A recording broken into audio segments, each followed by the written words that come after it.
all, how is Greenpeace working against corruption today? We are trying to bear witness. That means trying to expose where particularly environmental and increasingly social crime, like for example, if you oppose something like the Belamonte Dam, it's not only an environmental issue, but it's also the indigenous peoples that are affected.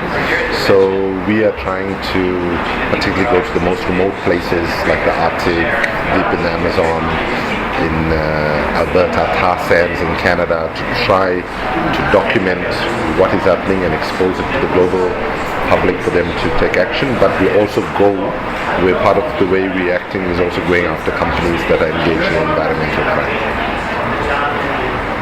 Is there any case you could tell us about where Greenpeace is campaigning on corruption and climate change in Latin America? Last year, Greenpeace and Transparency International brought out it was the annual anti-corruption report that Transparency International brought out, but we collaborated a little bit with them, and they did it on the resource extraction and climate change, looking at mining and so on, where the biggest amounts of corruption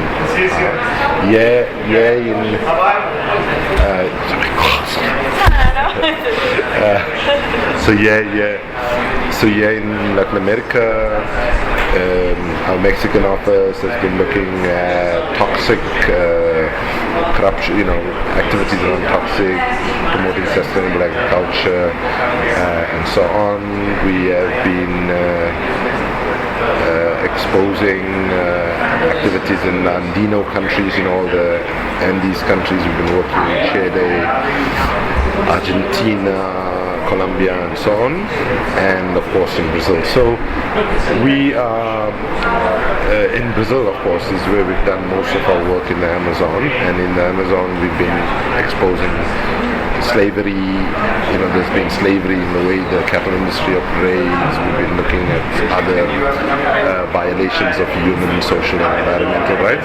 And the important thing is, in the Amazon we work quite often together with trade unions, women's groups, and others, and we try more and more to work in partnership with other people, because that's the best way to work.